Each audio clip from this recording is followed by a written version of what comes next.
A deal on Dickens, who could resist? A stack of Austen, warmly kissed. Golden Age crime tales twist and turn, every page a treasure to learn. Books keep coming home with me, piles so tall they're all I see. Turn a page and sail the sea, reading always feels so free. Hi, my name is Talia. Welcome to Talia Nerds Out. I have finally made it into the 2025 book reviews. It's been a while since I put out a book review. Just life has happened, weather has happened, which always affects me, and then I had birthday and Christmas or Christmas and birthday come one after another, which included book hauls. So I'm finally getting back into some book reviews. I'm not sure how many I'll be able to get done before I'll have to sign off for the night, but I will get in hopefully at least a couple. Now, I only have one digital book to cover, and that'll be this one. It should be my shortest of the reviews because it is a mystery book, and so I don't want to do too much in the way of spoiling. This is Elizabeth Peters' Crocodile on the Sandbank. This is the first of her Amelia Peabody series. I gave it a 5 stars, and I finished it in a very quick turnaround. I finished it probably, a few hours. Now, this author, I actually was first familiar with due to her nonfiction. I had been under the mistaken belief that I had already owned and read or attempted to read her nonfiction in the past. She goes under her actual name of Barbara Mertz when she's writing her actual books as a historian. I think she's an Egyptologist because that's all that I've seen for her. I have her book. I had to actually pick it up. I think I showed it in a book haul. Her Red Land, Black Land, which I thought I owned, but I can't even find it on digital. So I don't know where this fever dream is that I could have sworn I owned this book. Maybe I owned it physical. I feel like I could see the book in my head, but it's not anywhere in my books. I don't know. It disappeared somewhere into the ether. So I had to pick that book up. And she has another one that's been sitting in my thrift books cart for whenever I feel like picking it up. She has another one about, I want to say it's more about some of the everyday people for ancient Egypt. I could be wrong. It's another book on ancient Egypt that she wrote. So those are her nonfiction works. That's actually the first way that I had been familiar with this author. I did not realize at the time, and like I said, this was eons ago. I want to say that, gosh, it has to be at least, it's got to be over 10 years. At least over 10 years.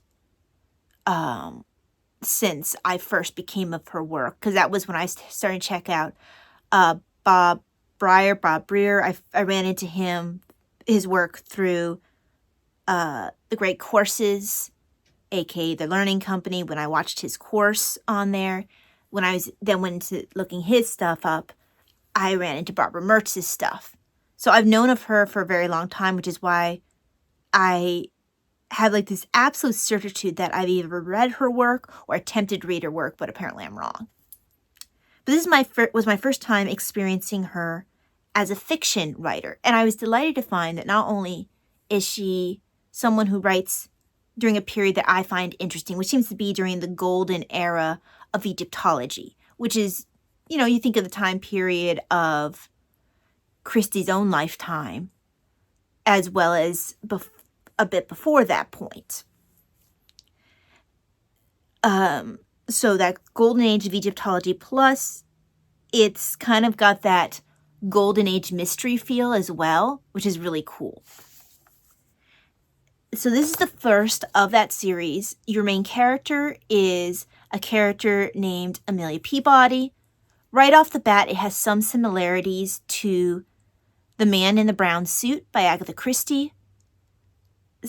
Just your main character in certain ways feels similar. They both have scholarly fathers who require being looked after by a daughter who then, once the father passes, this isn't spoiling anything. This is the setup for the novel.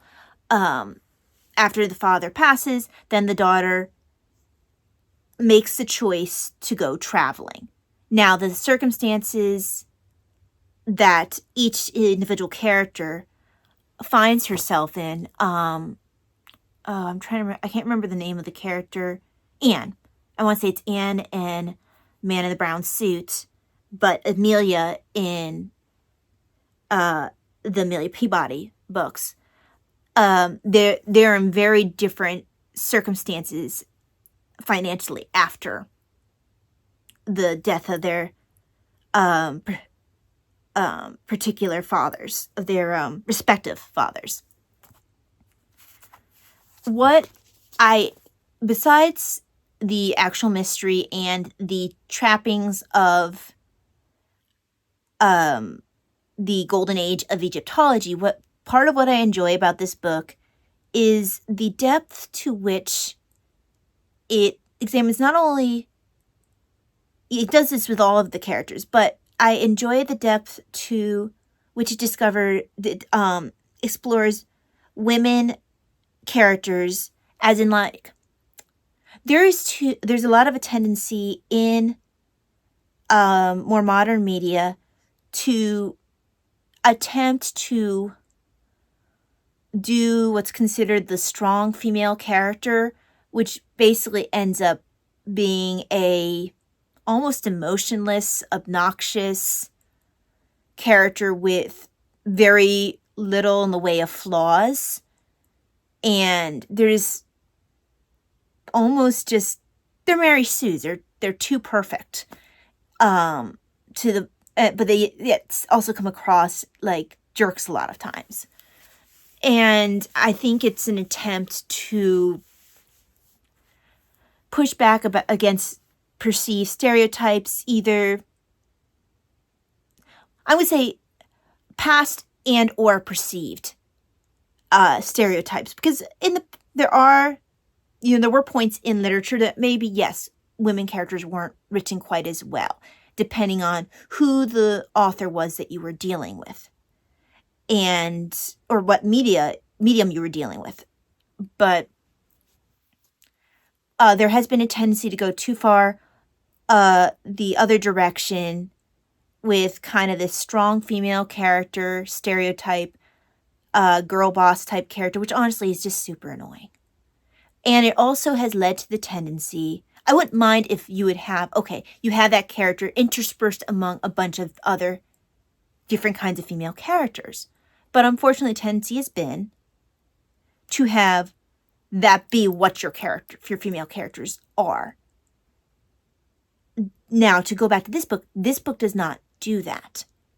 They make no bones at the start that Amelia is, of her era, a feminist. I think that at one point she would have been what was called a blue stocking. And I mean, she has her very strong opinions. But they put her in contrast with another leading female character who is very different from her, but is not shown necessarily to be any less than. She has her own strength, and those strengths are emphasized. Actually, she's even able to bring Amelia around to her way of doing things, with Amelia not quite realizing how she got there. So it's a good representation of, it doesn't put, this is the only kind of female character we can have. Let's look at, different kinds. Let's do at least that much. Let's have a variety of characters. Let's not just have this one character that we've decided is the pinnacle. No, let's have this character who is more traditionally feminine. Let's have different kinds of characters. And I feel that this book does a good job of that. They also do a good job of providing in another character as well, a foil for Amelia, someone who will not back down. I don't want to go too much farther because I don't want to ruin this book. I thoroughly enjoyed this. I was a little nervous going in because I don't enjoy that very acerbic, feminist type character, generally, especially if they are painted as being the morally superior character and like they can do no wrong kind of thing. I find them to be obnoxious, and that's the quickest way to make me want to leave a book or a medium, because I find that character to be then very annoying and unsympathetic. But that's not how Elizabeth handles Amelia. Amelia can be acerbic, but Amelia has depth to her, and she is balanced out by the other characters around her, and she's not always represented as right, and she's also not always as she would like to present herself to the outside world. She has more depth. She has more to her. So I do really enjoy how Elizabeth Peters chose to take a character type that I'm honestly not that fond of and to make it and be like, okay, we can do something. This doesn't have to be a cookie cutter sort of